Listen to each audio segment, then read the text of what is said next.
Hi,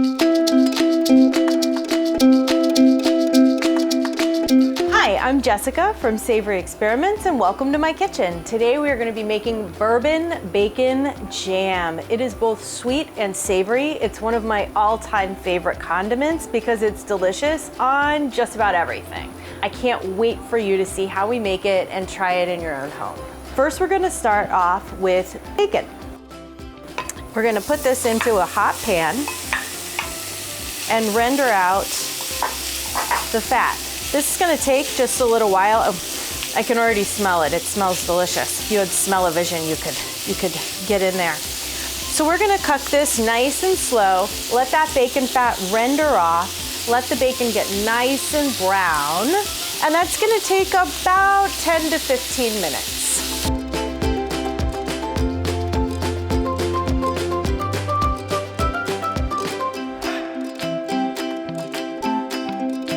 Our bacon is nice and brown and deliciously crispy. So we're gonna go ahead and remove it from the pan to drain a little bit while we get started on the rest of the jam. Just get it all out there. You wanna make sure that you have about a tablespoon or two of the rendered bacon fat left in the skillet. Every batch of bacon is going to be a little bit different in how much fat it renders.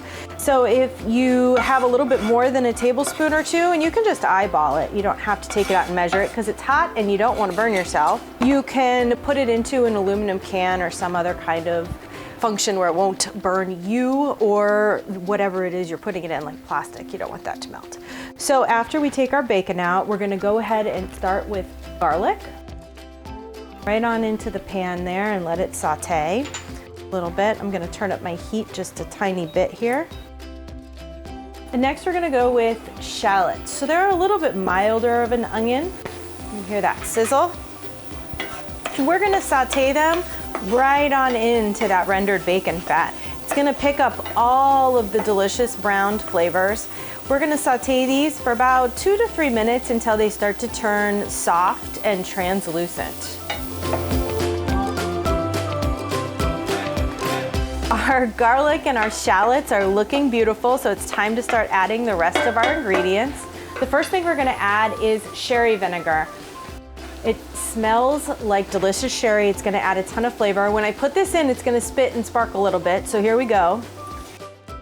Oh, not as bad as usual. Little bit going on there.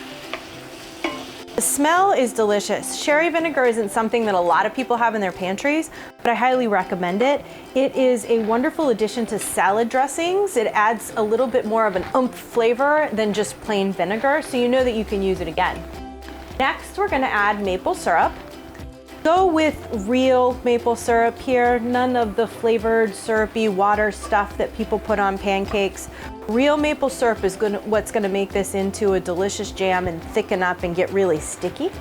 The next thing we're going to add is bourbon, because it is bourbon bacon jam. So instead of putting my entire handle of bourbon on here to show you how much bourbon we go through in our house, I'm just going to put a little bit in this carafe. Okay. Next, we're going to add a little bit of water. The water is so that the flavors can really marry and we can simmer it together without it getting too thick and too clumpy and burning onto the bottom of the pan. The next thing we're going to add is brown sugar. Have a little bit of delicious molasses, put that on in there. It'll help it thicken up into a jam too.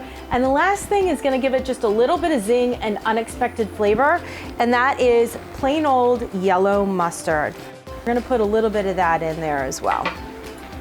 Stir it on up, and we're going to let it simmer for about 10 to 15 minutes or until it starts to become the consistency and texture of a jam. Just let your bacon sit, cool, and drain while this simmers. Now we're getting to the point where our jam is getting nice and sticky. It's kind of an amber color. The trick to the perfect bacon jam is to put the bacon in right before you think it hits that really super sticky consistency. It's going to continue to cook a little bit, and after you take it off the heat, it's going to solidify. And if you wait too long to do that, it will get really tough and really sticky and be more like a toffee than it is a jam. So we're going to go ahead and incorporate our bacon back on in. We're gonna cook it for about another 2 to 3 minutes on low heat until it's all incorporated in. Take it off of the heat, transfer it to whatever dish you're planning on putting it in until it cools just a little bit.